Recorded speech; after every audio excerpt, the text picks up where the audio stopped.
Sumainyo ang kapayapaan. Papuri at salamat sa Kay buti ng Ama, kay dakila niya. Ang bawat gawa niya'y pawang katapatan. Pagiging makatotohanan ang kanyang taglay. Kaya't ang nais niyang sa kanya'y masilayan. Sa mga anak niyang tuwirang minamahal, ay makawangis sa kanyang gayon kalooban. Ang may pandinig ay nakarinig.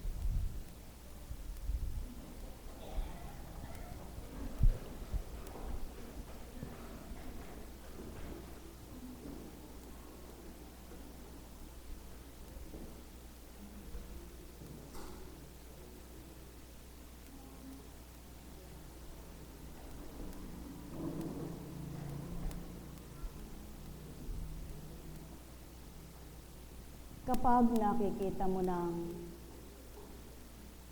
malapit ng anihin ng palay mo,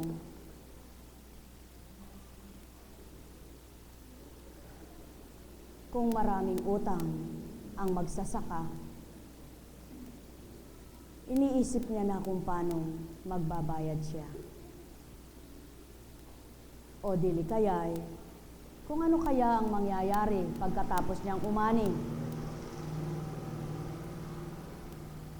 May matitira pa kaya o kaya'y sosobra sa kanya. Ano man ang aanihin ng taong mahirap, kapag batid niyang kulang, siya'y hirap na hirap ang pag-iisip. Subalit sa Ama, gaano man kakaunti, karampot at marami, ang nais niya'y wag maging makabahala sa isip ng tao. Sapagkat kung tuwirang pagkilala sa Kanya ay tapat at totoo, aasamin nilang maging payapa ang bawat araw nila. At yaon ang nais niya, sa karampot at marami, sa kakaunti at wala, sa palagay mo bilang tao, manalig ka pa rin may lalabis sa'yo. Sapagkat yaon ang nais niyang maging pananaw ng mga anak niya. Yaon ang maging dapat pag-iisip ng tao. Huwag yaong laging katwiran at dahilan ay kulang pa. At laging sambit ng bibigay, wala na naman. Kailan kaya magaganap ang kapag batid na, sapat na, ay maririnig mong sapat na ang sa aking ito? Sino kaya ang katauhan ang malulugod ang Amang marinigan niyang labis na ito? Kalabisan na kapag nagmithi pa ako. Sino kaya ang makapagsasabi sa kanila na tuwirang pakikinggan nila? Yamang hindi nga siya nakikita. Kapag nasisilayan niya at naririnig ang mga anak niyang nagbubuntong hininga at lumbay na lumbay sa buhay nila. Na ganitong kataga ay nais niyang isigaw. Anak, bakit baga kayo nag-aalala? Bakit baga kayo nababahala? Bakit baga kayo natatakot? Di bagat ako ang Diyos ninyo? Ang walang bungay na pamumunga ko, ang mahinay na palalakas ko, ang mga bulaklak ay napapamakadkad ko. Ano't din nyo tiimbagang na pagnasahin ng magagawa ko'y patuloy niyong asahan. At huwag laging sa tuwina, kulang at kulang pa rin, kahit labis na labis na. Sapagkat yaon ang totoo, laging may takot ang tao. Laging may pagkatakot ang tao. Laging natatakot ang tao. Takot mawalan, takot magkasakit, takot maloko, takot maagawan, takot mamatay, takot gutumin, takot, laging may takot. Paano pumapasok ang kalooban ng Ama sa kalooban ng tao kung gayon pala? Kaya't ito ang tanong niya, anak, o aking mga anak, paano nyo nadarama akong Ama ninyong tapat? Paano nyo nakikilala ang mahiwagang gawa ko? Kung sa tuwin ay nababahala kayo sa bukas nyo at sa susunod pang mga taon, ni ang mamayang ay hindi nyo batid kung anong magaganap sa inyo, inaalala nyo na ang bukas. Ni ang magdamag nga hindi nyo batid kung paano mangyayari, inaalala nyo pa ang sa isang taon. Kung aalalahanin nyo lamang ang aking mga aral at tuwir ang inyong pagninilay at bubulay-bulayin sa isipan, siyang magbibigay tanglaw at pangunawa at magbubukas sa inyong diwa at patuloy kayong mananalig sa akin. Yaon ang pawang katotohanan, mga minamahal, kaya't ang may pandinig ay nakarinig. Wala ngang taong gayon ang pag-iisip. Wala ngang pagdakay gayon ang maiisip. Wala ngang pagkataong gayon ang iisipin, sapagkat ang taong ay marupok, may takot, at ayaw mawalan. Kaya't ang bawat araw ng tao ay nagsusumikap, nagsusumakit na kamti ng lahat. Subalit ilan kaya ang magsusumakit at magsusumikap na makamtan ay ang tunay na liwanag? O tao, mahal ko kayo. Tuwiran kong tinuturan, kung ito lamang ang tatamuhin ng tao, at tuwirang pananahanin sa isipan ay gayon, wala ngang kadudadudang maliligtas kayo sa lumbay, malalayo kayo sa takot, mawawalay kayo sa paghihinanakit, sapagkat ang Ama ay pag-ibig, lakas at kalasag sa kanyang lahat magmumula. Tunay na kapangyarihan ng taglay ay di mapaparam at di mawawala. Sino man ang mabuhay, kaya niyang sidlan. Sino man ang nabuhay, kaya niyang bahaginan. At sino man ang mawala, batid niya lahat yaon. Kaya nga, kung ang padating at palipas ay iaalang-alang isa sa alang-alang sa kanya, lahat ng sisibol pang mga anak niya sa lupa, matututunan nilang tupdin at gawin yaong tunay na halimbawa ng kanilang mga magulang at kapwa. O tao, mahal ko kayo. Tuwiran kong tinuturan, mahal na mahal ko kayo. Alalaong baga, sumainyo ang kapayapaan. Nekaramaneyahana, nekaramaneyahana, nekaramaneyahana.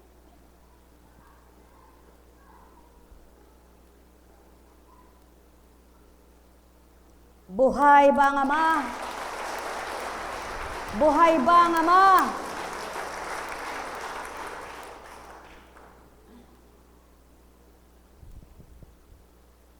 Napakabuti ng Ama. Napakadakila niya. Katuwa-tuwa ang mga tao. Sa isang dakong tinunguhan, habang sinasabi ng isang katauhan na, ito ekang ganyang kalaki, 22,000. Ito eka ay, naku eka, ganito yan, kung ilan-ilan, puro ilang libo ang sinabi. Biniro ko naman po, ha? Tinatago mo lang sa loob ng bahay mo yung ganyang kalalaking halaga? Ba't di mo pamigay sa mga di kumakain? Yung kaunting halaga? Eh pag mayaman na eka ako, ay, baka ka ako magalit ang Diyos sa'yo niyan. Eh kung di ka baka ako mayaman, eh mailalagay mo yung ganyang halaga? Kaliit eh 22,000. Puro pang display, puro pang ganito. Eh kung di ka ako mayaman, mabibili mo ba yan? Mailalagay mo ba dyan? Tinatago mo lang? Kinakabinet? Ito eka ay ganong halaga, ito eka ay ganong halaga, ganong halaga. Pasubali ko, anak, yaon nga ang tao. Mas nais pang i-display ang gayong halaga kaysa ipaambon, ipamudmod sa kapwa nila. Sapagkat masarap pagmasdan yaon. Mga pan-display na diyan lang naman aamagin. Mga minamahal, oo nga naman. Sadyang kay sarap makitaan ang tahanan ng maraming nakalagay. Subalit ang tanong, ipambabayad mo ba yan sa kaluluwa mo? At sinagot pa ito, ay mahal ako ng Diyos. Naku, baka ako magalit siya sa'yo niyan. Ay mahal ka ako ng Diyos, nagsisimba ako tuwing linggo eka. Tuwing linggo ka baka ako lang nagsisimba. Hindi eka, pagising ko nagdadasal lang ako, nagpapasalamat. Ano naman ka akong ginagawa mo sa pagpapasalamat mo? Naku eka. Ganun-ganun daw.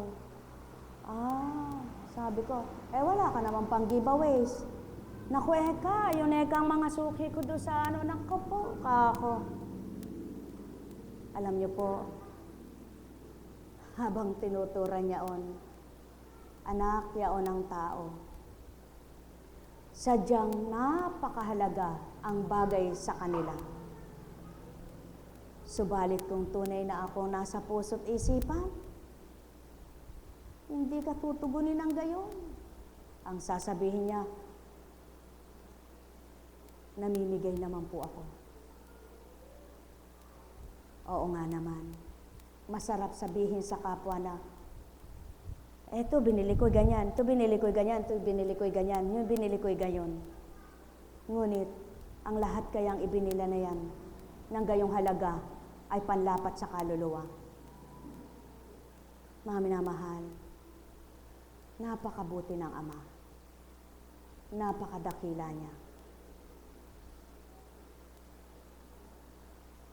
Paano nga mayaakma ang pang-espiritong gawa sa panglupa? Paano nga matutularan ang totoong kabanalan kung ang laman ng isip mo ay kung ano-ano? Ang tao naghihinanakit sa kanyang buhay, nagtatanong ba't ganyan ang buhay niya, ba't nagkakaganyan ang buhay niya, subalit hindi inaalam kung ano ginagawa nila.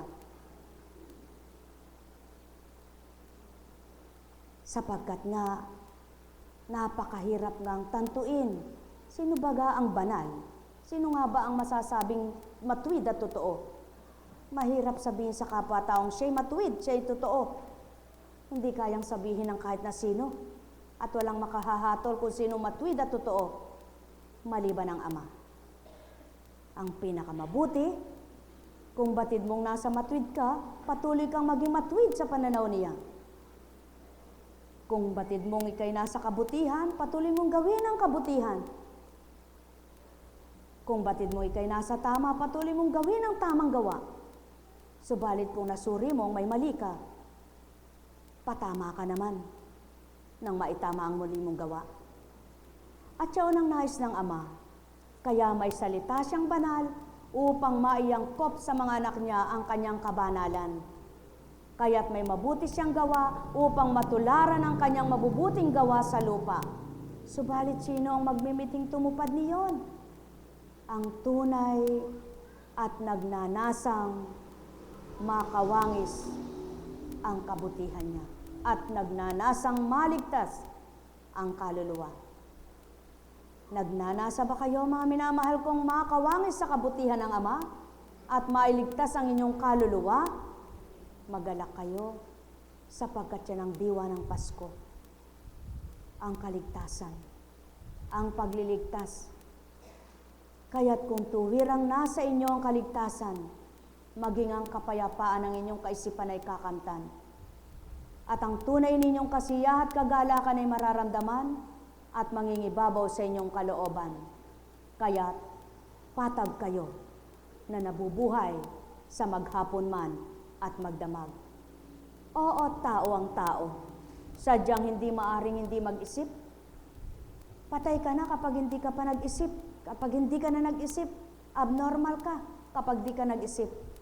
Subalit abnormal man, ginagamitan ng isip. Kaya't may mga abnormal na ang kanilang ugali galit. Sapagkat siya ang pumapasok sa kanilang isip, ang galit.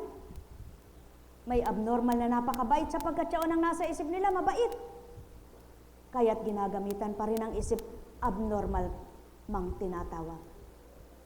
Ikaw pa kayang normal? Kaya't ang abnormal at normal ay magkaiba. Sa susuri man ng karamdaman ng katawan, kapag may nakita at nasuring abnormality sa katawan ng tao, may diferensya ka. Kapag hindi normal ang dugo mo, hindi balanse, may diferensya. Kaya't ginagamot. Kaya't kapag sinuri ang cholesterol, bad cholesterol na tinatawag, triglyceride, uric acid, sugar, glucose. Kapag ka may diferensya, above the normal, below the normal, may tawag sila sa science. Ngunit ang Ama, ang nais niya, may diferensya ka man, may karamdaman ka man, maging normal kang manampalataya sa Kanya. Maging normal kang kumilala sa Kanya. Huwag yaong masaya ka lamang kaya ka nagkakaroon ng pananampalataya. Huwag yaong sagana ka lamang kaya't masaya kang tumatawag sa Kanya. Huwag yaong kaya ka lamang masayang nananampalataya, sumasamba, ay dahil nakakamit mo ang gusto mo at pinagkakaloob sa iyo ang mga nais mo. Kundi, maging balanse ang buhay nyo. Mayroon at wala, parehas lang. Patag kayong tumawag, sumamba at manalig. May nakamtan ka man sa palagay mo ng araw na yaon o wala. Alalahanin mo ang buhay mo ay pahiram, kaya't patuloy mong ipagkatiwala at ipagkaloob sama ang pananalig at pananampalataya at matapat na pagtitiwala. Sapagkat doon mapapatotohanan niya ang pagkatao mo ay maaari niyang gamitin, daluyan ng kabanalan, daluyan ng kabutihan sa patnubay at kapangyarihan ng kanyang espiritu. Kaya, anak ba kayo ng Ama? Hindi maitatatwa ito. Anak niyang lahat ang tao. Tinatawag niyang mga anak sa sanlibutan. Kaya, gawing normal ang pagsamba sa tuwina, hindi manakanaka, pasakasaka. Maging normal na katulad sa buhay na kumakain araw-araw 3 beses sa maghapon. Gawin mong normal na tanggapin mo ang Diyos Ama, Diyos Anak, Diyos Espiritu Santo sa buhay mo at dadaluyan ka ng mainam na pangunawa, mabuting pandama, maliwanag na salita ng Ama ay mawawawaan sapagkat ang salitang banal ay nagbibigay buhay. Mga minamahal, sumainyo ang kapayapaan. Nekkarameneyahanam, nekkarameneyahanam, nekkarameneyahanam. Alalaong baga, nakakayang gawin ng Ama ang pabugsuin ang ulan at ang hangin. Nakakaya niyang katamtaman lamang ang hangin, mahina, gayon din ang ulan kapag kanyang idinatal. Subalit, ang ulan ay hindi araw-araw at magdamag, kundi may araw o may buwan siyang idinaratal. Ang hangin kapag itong nawala sa maghapon at magdamag, walang mabubuhay. Kaya't sa tuwin ay gunitain nyo ang hangin sa inyong katawan, na kung ito ang mapapatid na dumaloy sa buo niyong katawan, hindi kayo makahihinga na mula sa puso niyo ang oxygen nito. Doon nananahan, katulad din ng Espiritu na maaring makapanahan sa inyong katauhan. Kaya't kung pagtitiwala ang lubos, pananaligang lubos, tatanggaping ganap, at kikilalanin ang Espiritu ng katotohanan, magiging templo ng inyong tahanan. Magiging templo ang inyong tahanan na tinatawag ng Ama, yaong inyong katawan. Mga minamahal, sumainyo ang kapayapaan. Nekkarameneyahanam, nekkarameneyahanam, nekkarameneyahanam. Buhay ba ang Ama? Buhay ba ang Ama?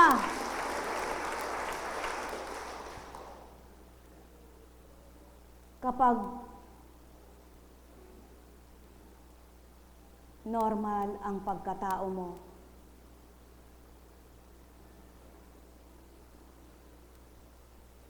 nangangailangan kang kumain, nararamdaman mong pagkagutom mo. Nangangailangan kang matulog sapagkat kailangan mong matulog. Nangangailangan kang magpahinga sapagkat kailangan mong magpahinga. Kaya nga, sa normal na pagkatao, ang nais ng Ama, normal ding kilalanin siya at tanggapin ng makapanahan siyang lubos kanino man. Pagpalain kayo, nekkarameneyahanam, nekkarameneyahanam, nekkarameneyahanam. Buhay po ba ang Diyos? Kanya-kanyang talino ang bahagi ng Ama. Nasuri niyo na po ba ito? Mayroong magaling sa negosyo na sa isda, sa karne, sa gulay, mga ngalakal na iba't ibang kalakal, may alahera, may mga pan-display, kung ano-ano pa. Ibagat biyaya iyan ng Ama. Ibagat siya rin ang nagbigay ng talino sa bawat isa. Ngunit bakit sasabihin ng tao? Hindi nila nadarama ang Diyos. Bakit may nagsasabing gano'n na, paano bang maramdaman ang Diyos? Paano bang makilala ang Diyos? Paano nga ba mga minamahal ko? Paano nga ba makikilalang lubos siya? Kayong mga nakadama, alam niyo na ba kung paano siya makilala? Kusang bumubukal yan, nabubuhay sa kalooban. Hindi yan sinasabi sa kapwa, hoy, paano ka bang nakadama? Bigyan mo nga ako niyang pandama mo na yan. Iba. Gusto niyo po bang lahat ay makadama? Humingi po kayo at bibigyan niya kayo. Gusto niyo po bang lahat kayo matuto sa kanyang kabanalan? Humingi po kayo at babahagi na niya kayo. Gusto niyo po bang makilalang lubos siya? Huwag kayong maging abala sa bawat araw, sa kung ano-ano. Ibahagi niyo siya. Bahaginan niyo siya ng araw ninyo. At patitigilin niya ang isip ninyo sa mga kung ano-anong lamang hindi nararapat at nakapagpapagulo, nakapagpapalito. Buhay ba ang Ama? Kaya, maaari niyong kamti ng lahat ng ninanasa ninyo na hindi na kailangang gulong-gulo, litong-lito, pagal na pagal, hirap na hirap, nagdurusa ang kalooban, sa kakaisip, sa kakagalit, sa pagdaramdam. Buhay ba ang Ama? Subukan nyo at mapapatotohanan sa inyo, kapag kumilos ang Ama, walang imposible sa Kanya. May nagkwento nga po Alam niyo po ba ako'y tumama po na hindi yun ang tinayaan ko Tumama po ako ng waiting. Mahigit 11,000. Paano nangyari yun? ang tinayaan ko po kay ganong numero. Ako po kasi hindi ko na ugaling inurirat. Pagkataya ko po, binigay ko yung pera. Sinilid ko na sa bulsa ko. Nagulat po ako, dala-dala yung pera. Tumama daw ako. Ano ba ako tumama? Sabi daw niya. Ano ba tumama? Ganon hindi na siya kumibo. Na hindi naman yun ang tinayaan ko. Kasi yung palang sinulat ng kobrador. Yung tinamaan niya. Di po ba napakaiwaga? Yung sinabi niya, hindi yaon ang tinaya. At yung nailista ng kobrador, yun ang tumama. May babayaran po ako nung araw na yaon. Aba, yan ang maliwanag ka akong hiwaga ng Diyos. Na sa kabila man ng wedding ang pinagmulan, dahil hindi ka nag-imbot at hindi ka naman nag-isip ng kung ano, pinakita niya, doon pa lang mahiwaga na siyang kumilos. Kailan yung sagot naman nung isang kasama namin? Nung Oktubre pa, kala ko pong kahapon magiging balato. Di po ba napakaiwaga ng Diyos? Nung Oktubre pa Ngayon ko naman po napagnilayan. Yung bahagi ng Espiritu noong Oktubre na yon. Sa iba't ibang paraan maaari kayong biyayaan at bahagi na ng mga pagpapala. Mag-anniversary po noon. Di ba ga?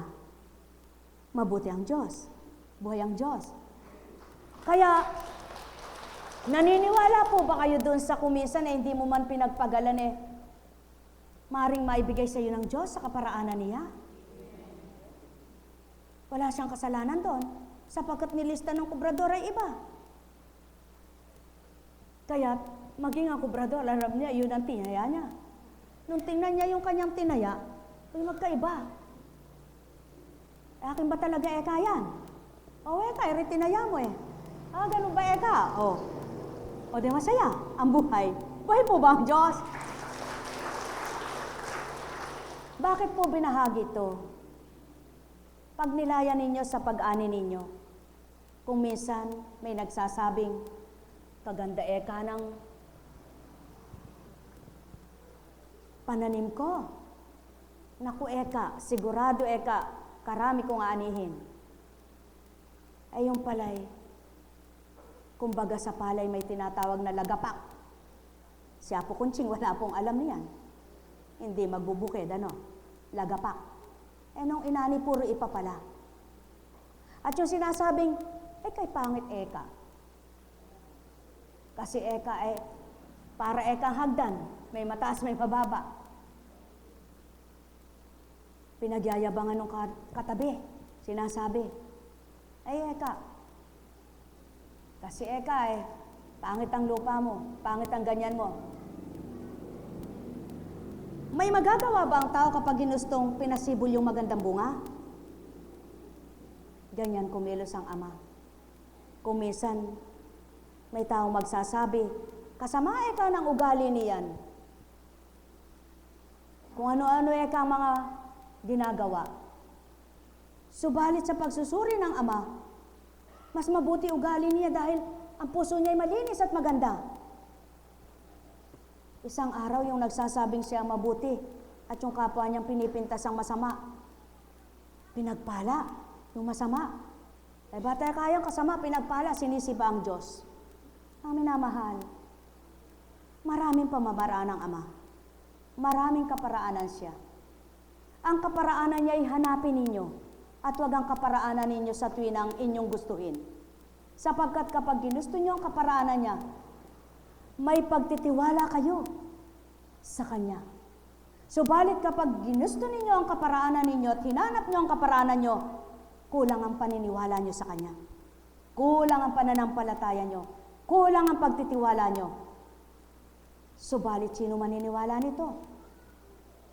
Ang tuwirang nararamdaman niya at tuwirang kumikilala at tinutupad niya ang kalooban ng Ama. Sapagkat napapatotohanan niya sa bawat saglit ang pagkilos niya. Subukan ninyo mga mahal ko, at kayo mismo ang magpapatotoo. Iba nga palang kumilos ang Ama Tunay nga palang ibang-iba siya, sapagkat siya nga ang Diyos ng katotohanan at ang Diyos ng buhay. Gawin niyo lamang ang puso niyo'y maging tapat. Ang isip niyo'y maging malinis sa kapwa niyo. Huwag yaong kung ano-anong nilalaman ito, mapagparatang, mapagbintang sa kapwa-tao. Doon makikita ninyo kung papaano ang Diyos ng kabanalan, ang Ama ng kabanalan at kabutihan, babahaginan kayo ng tama't tumpak na pamamaraan sa buhay.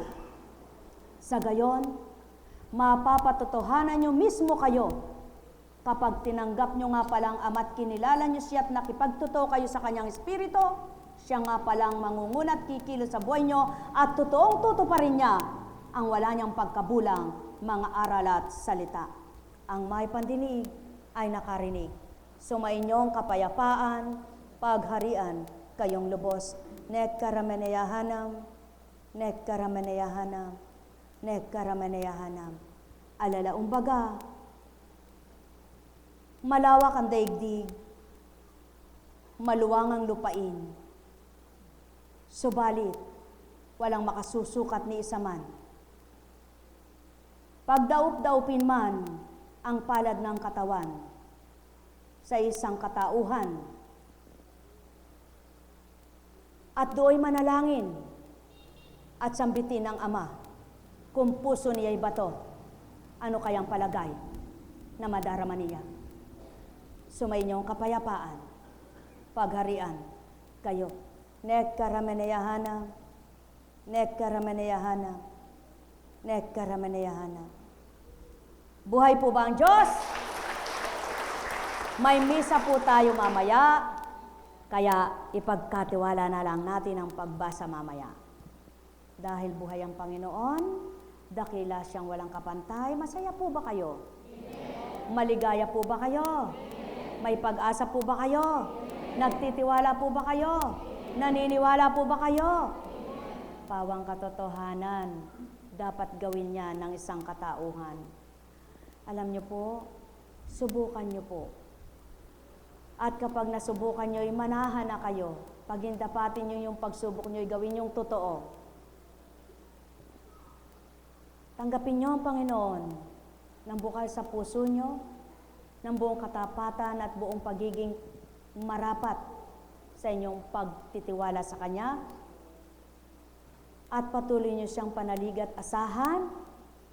Tandaan po ninyo, ano man ang ginagawa niyo, karamay niyo siya, kasama niyo siya. Magaan ninyong nagagawa ang mga ginagampanan niyo. At katatakhan ninyo ang sarili ninyo na sa dating buhay niyo, hindi niyo kaya yaon. Ngunit, anong katakataka sa ginagawa ng Ama? Wala po. Kaya ikaw mismo masasabi mo, kay buti nga pala ng Ama. Ang hindi ko kaya ay makakaya ko kapag siya pala ang nasa aking totoo. Subukan po ninyo. At kapag nasubukan nyo at nalasap ninyo ang sarap, huwag na kayong lilisan pa sa kanyang paghahari, sa kanyang patnubay. Patuloy kayong magtiwala. Buhay ba ang Ama? Buhay ba ang Ama? Totoo po ba ang Diyos? Tapat po ba ang Diyos? Kung magkagayon po, sino po ang nagbabasa ng Biblia? At may tatanong lang po ako sa inyo. Nung unang panahon po, ilang beses umani ang tao? Kayo pong matatanda. Ilang beses pong umani? Po? Po? Isang ani. Ngayon po, nakatala po yan sa banal na aklat. Nag-aanip pa kayo, may nagtatanim na eka. Tama po ba? Sa Makati, wala pong pagkabulang salita dito. Basahin niyo po sa unang tipan. Mababasa niyo po lahat yan. Sa Makati, noon, ngayon at kailanman buhay ang salita ng Ama. Sino po ang nagsusuri ng pagbabago ng panahon? At sino po makasusuri naman Di po ba't pinag-aaralan pa yan ng tao? Ngunit natatama po bang lahat ang pagsusuri? Yan ang katotohanan. Gaano man katalino ang taong gawing suriin ang daigdig, di niya masusuring lahat. Subalit ang Espiritu ng Ama, ang padating, ang lumipas at daratal pa, ay batid niya na. Buhay ba ang Ama? Maging ang kasalukuyan. Kaya ang lumipas na panahon ng mga ninuno, ang kasalukuyang panahon ng inyong mga nabubuhay at sa kasalukuyang pandarating na mabubuhay, alam niya na ang magaganap. Bakit hindi siya pagtiwalaan? Mahirap gawin ito. Bilang tao, nasasabi man ang bibig, ngunit mahirap to pa rin. Subalit kaya ibinigay ng Ama ang Espiritu Santo upang ang sinasambit ng bibig ay mapagtiwalaan ng mga tumanggap at nakikipagtotoo. Kaya nga,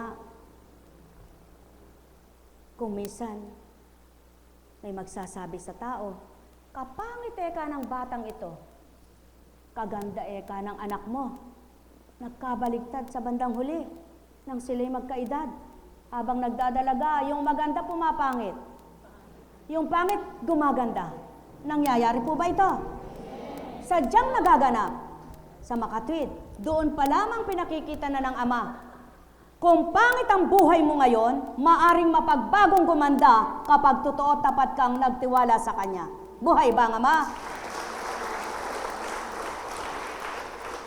Huwag mo lang pariretoke. Sapagkat artificial na yaon. Subalit kung natural na nagaganap, yaon ay kalooban ng Ama. Lalo't higit kung payapa ang isip ng tao at laging masaya. At yung maganda ay laging nakasibangot at galit na galit. Kaya, diyan nasusukat ang laman ng puso ng tao. Sa taong laging may kasiyahan at kagalakan, maging ang bibig niya ay iba nilalabas, sapagkat nagmumula sa puso ang kagandahang loob at kabutihan, yaon ay ang kaloob ng Diyos sa tao. Kaya may kaloob ba kayong gayon? Purihin niyo ang Ama. Mapalad kayo na gayon ang kaloob. Subalit mayroon ba kayong pag-iisip na kahit anong gawin, makinig kayo ng makinig ng mga salita, hindi nagbabago ang isip nyo? Naku, katatag ni demonyo sa inyo. Buhay ba ang Ama? Buhay ba ang Ama? Ang tibay niya. Hindi kayo maiwan-iwan, mahal na mahal niyo siya. Huwag kayong magagalit, pawang totoo. Sapagkat kung hindi niyo siya tinatanggap, hindi rin kayo pananahanin. Tulad ng banal na espiritu na ayaw tanggapin ng tao, hindi makapanahan ng espiritong banal sa tao. Gayon din ang masamang espiritu. Kung papaanong nakapananahan ng banal na espiritu ay nakapananahan din ng masamang espiritu, magkaiba nga lamang ang dulot sa tao. Kaya, sa dati bang buhay mo ay madamot ka, ngunit nang tinanggap mo ang Diyos, naging mapagbigay ka, mapagmahal ka sa kapwa mo, purihin mo ang Ama. Hindi ganang ikaw yan. Binago ka niya. Sa dating buhay mo ba'y dalahira ka? Chismosa, mapanira ng kapwa. Subalit nang makilala mo ang Amay, napigil ang bibig mo at natatakot ka na magsalita ng di mainam. Ano man ang marinig mo, hindi ka sumasang-ayon sapagkat alam mo kasalanan. Purihin mo ang Ama. Totoong sumasayo ang espiritu niya. Subalit kung walang naiba, matigas talaga ang demonyo sa iyo. Buhay ba ang Ama? Buhay ba ang Ama? Buhay ba ang Ama? Mga minamahal, kung tatanggap lang ang tao. Ano pa ang sinabi? Maliwanag na tinura na ito.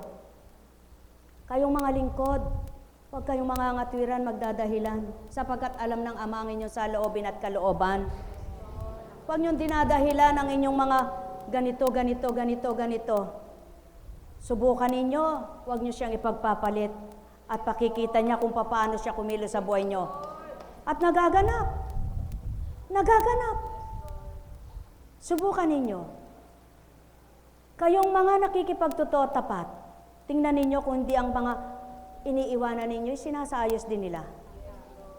Ninong sila, Diyos Ama, Diyos Anak, Diyos Espiritu Santo. Subalit, ihanda mo ang sarili mo. Sadyang mayroong kang pagdaraanan. Ngunit yung pinagdaraanan mo na yan, walang bali sa iyo, ang lakas at tapang ay nasa sa iyo sapagkat kasama mo ang Ama, kalasag mo siya. Buhay ba ang Ama? Kaya't, baliwala lamang. Buhay ba ang Ama? Kumusta ka na, anak?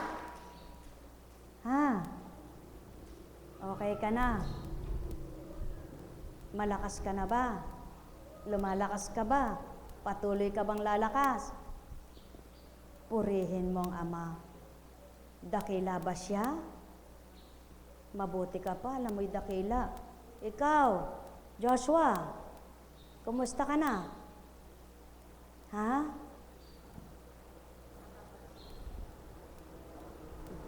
Napakabuti ng Ama. Napakapapalad ng mga batang itong matibay ang pananalig. Alam niyo po? Alam niyo mga minamahal ko? Kung ang batang ito at batang ito'y ayaw, mag-iiyakan lang yan. Hindi sila paparitong magtitiis na ganyan. Pati ikaw, pati kayo. Hindi rin kayo makababata sapagkat umiiyak lang sila, naiinis kayo. Pero purihin niyo ang Ama. Naway pakinabangan ninyo ang ginagawa niyong ito. Buhay ba ang Ama? Buhay ba ang Ama? Kaya kung paano nakikinabang kayo, alalahanin niyo yung pakinabang na yon ay hindi bigay ng tao.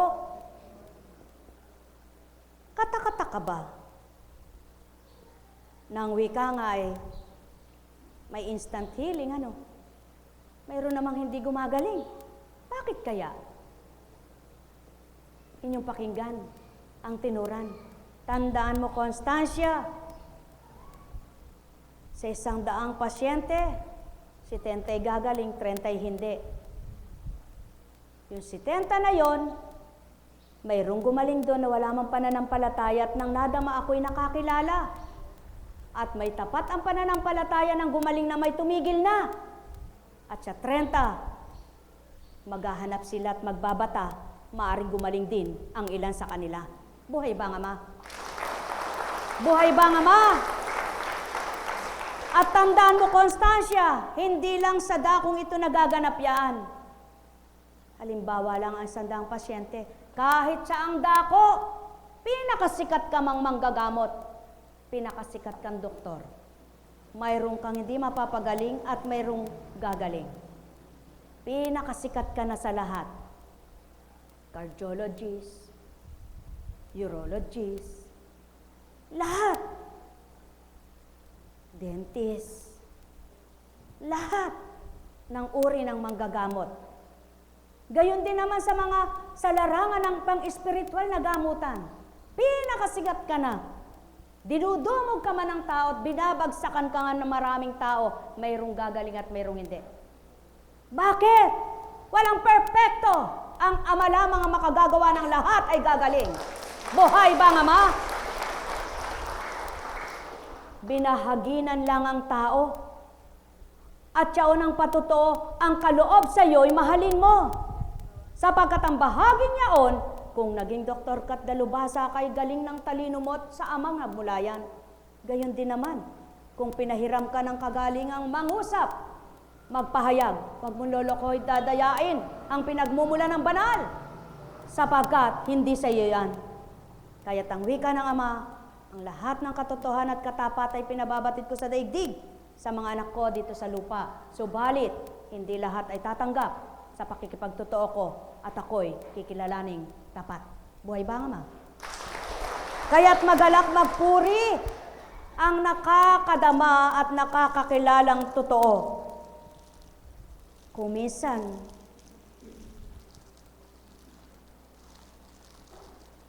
hambing sa commercial, pupromote mo yung commercial mo, yung produkto mo. Gayon ang ginagawa ng tao. Kumisan gayon. Anak, hindi ako maaaring itulad sa produkto. Kailangan ng salita ko'y isabuhay ng tao. Hindi parang produktong pinamamahagi at pagkatapos ay pag nagamit nila'y may magaling, mayroong hindi. Mayroong nahiyang at mayroong hindi. Ang aking produkto, kaanak, ay napakahusay. Ang aking salita, kahit na sino man ang tumanggap, hindi maari kang makapinsalang salita ko. Hindi maaring hindi masyahan tatanggap nito. Hindi tulad ng ang promote nila, produkto ng shampoo, meron na allergy. Sa salita ko, anak, walang makaka-allergy. Walang makapagpapasugat. Kundi lahat ng tatanggap, ang sugat nila ay maghihilom na ganap. Buhay ba nga ma? At siya ng pawang katotohanan. Kaya kung nanaisin lamang lahat at gagawin lamang ang marapat, di nga kaya ang lahat ay makinabang na ganap. Alam kong may magagawa ang Ama. Alam kong may magagawa ang Ama. Pagkat winika niya, manalig ka na. Bawat araw ako sa inyo naghihintay. Alam kong di ringgin kayo ng Ama. Alam kong di ringgin kayo ng Ama. Pagkat winika niya, manalig ka na. Bawat araw ako sa inyo may nakalaan.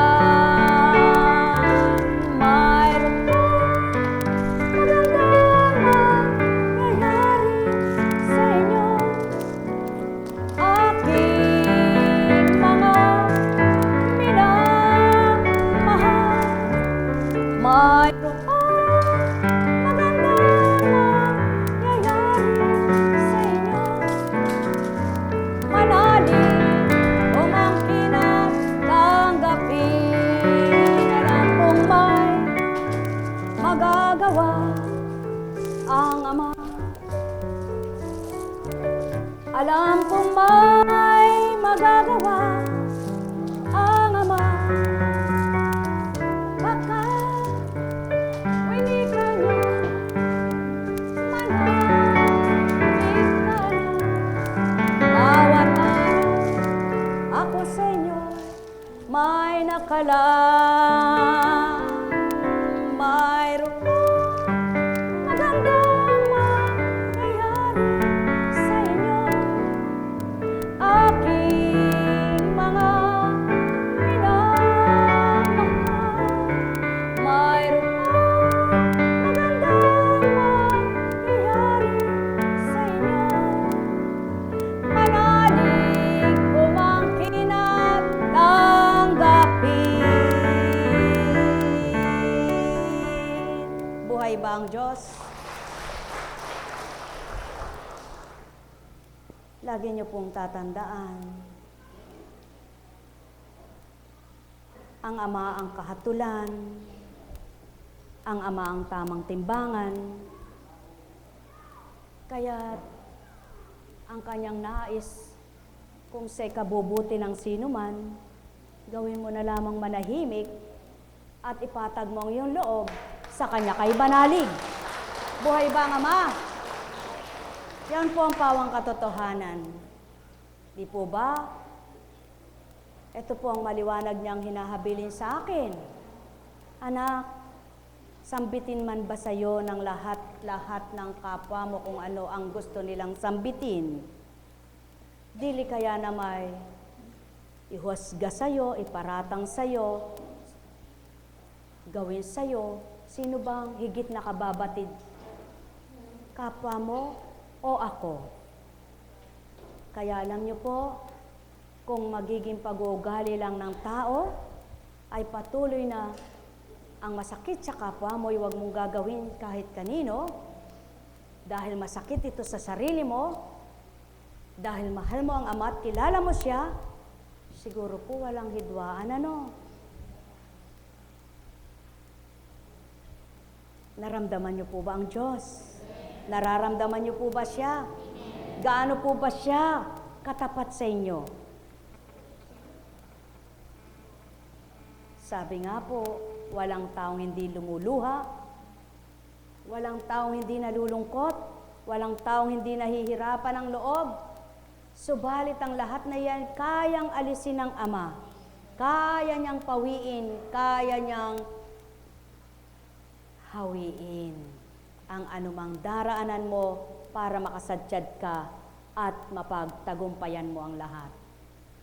Kaya sa inyo pong lahat, tulad nito, padatalang Pasko, kalimutan muna ninyo ang lahat-lahat para maging maligaya kayo, para maging masaya kayo. Ano yung lahat-lahat na yan? Problema, hirap ng buhay, sakit ng loob, para na sa gayon maramdaman ninyo yung pagmamahal ng Diyos. Yamang ginugunita nyo ang Emmanuel. Ang pagdiriwang ng Pasko ay paggunita sa nakaraang pagsilang ng Mesiyas. Tama po ba? Sa makatwid, yamang ginugunita ninyo ang Mesiyas, batid ninyong sumasa kanya ang Diyos. Dahil siya si Emmanuel na naging Hesukristo, di dapat ang gawin ay patuloy na manalig. Maging masaya. Maging maligaya.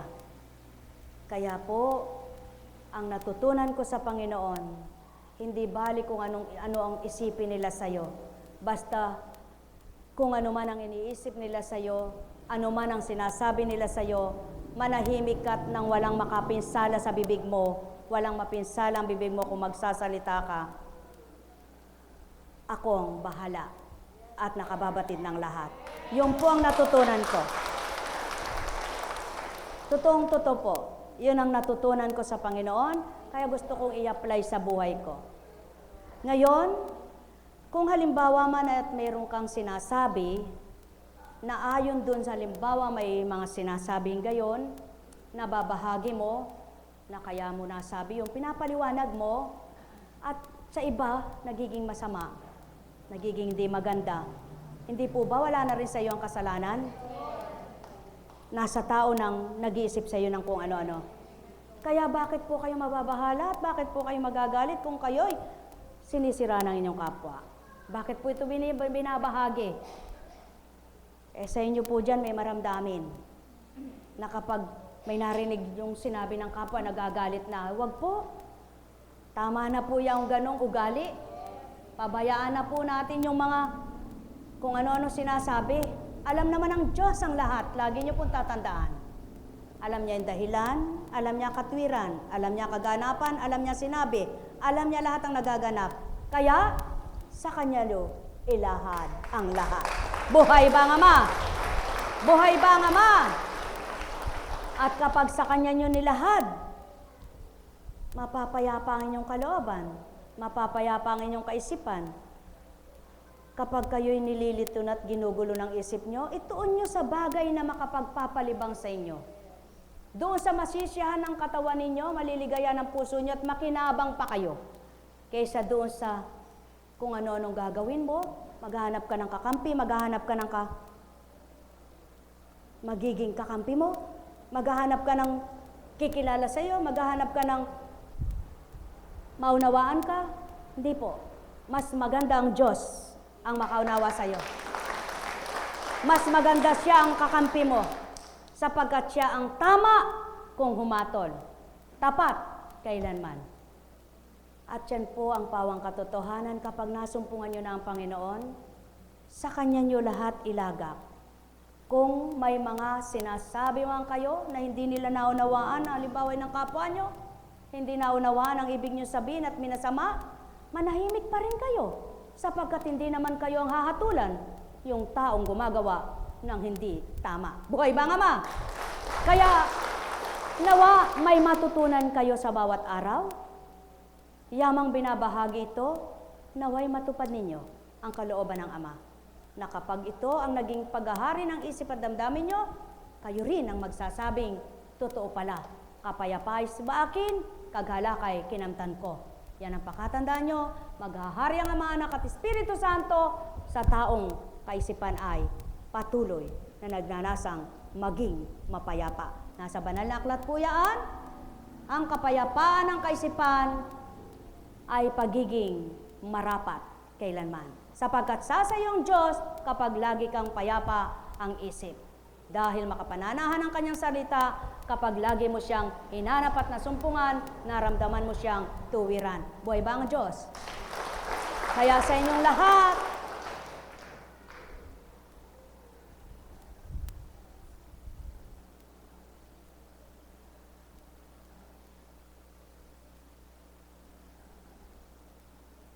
nilagnat ka pa rin.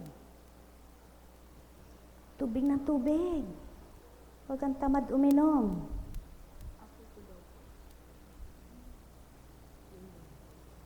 Masakit. Alam ko.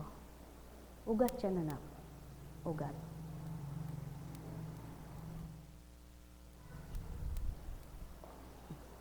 Ikaw naman. Kumusta, Ihin?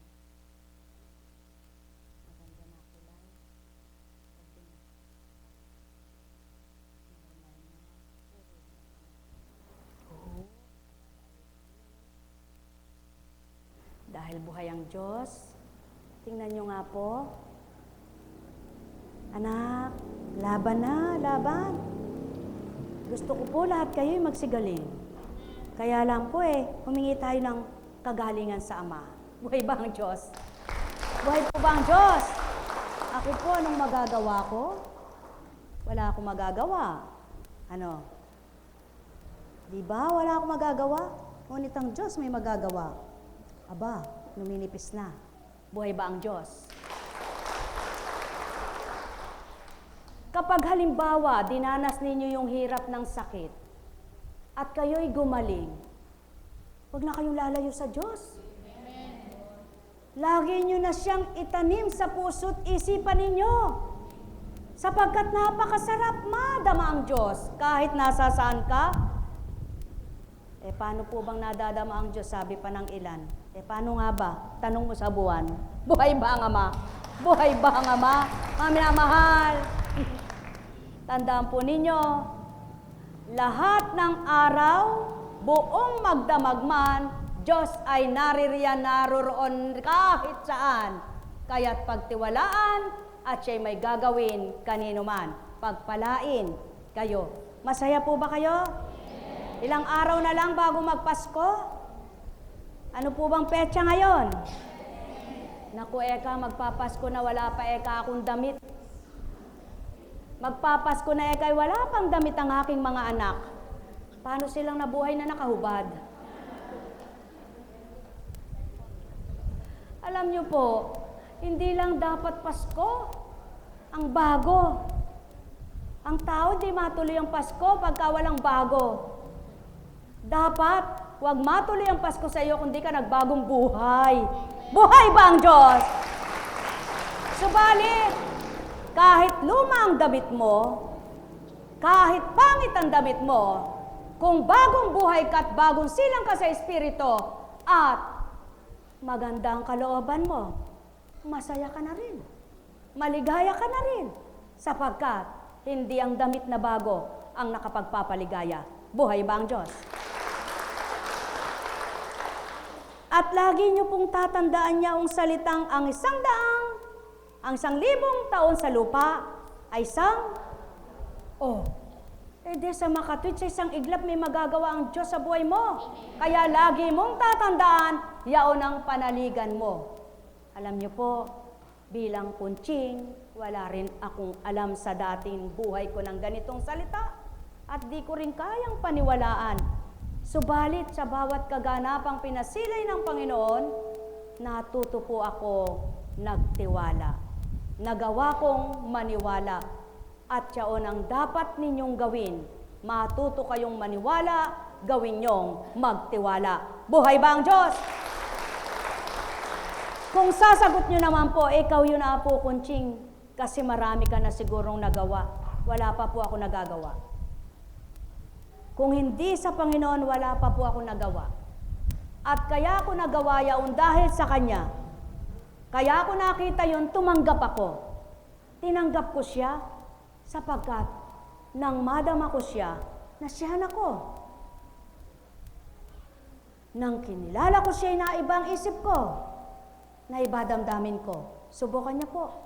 Kayo rin magaganap ito kung gagawin nyo ang pagiging tapat sa pagtanggap, pagkilala at pakikipagtotohanan sa Kanyang Espiritu. Buhay ba ang Diyos? Kaya sa inyong lahat, sa pangalan ng Diyos Ama, Diyos Anak, Diyos Espiritu Santo, magsihayo kayong may galak sa puso nyo, matigib kayo ng liwanag, ng kasiyahan at ng kapuspusan, ng tunay na pangunawa na mula sa Kanyang paghahari bilang Diyos, Anak at Espiritu Santo, na mula sa Amang tuwirang ibinahagi para sa mga anak niyang minamahal. Ang tunay na diwa ng Pasko ay pagmamahalan. Kaya magmahalan kayo. Buhay ba ang Ama? Tayo na po. May misa po mamaya.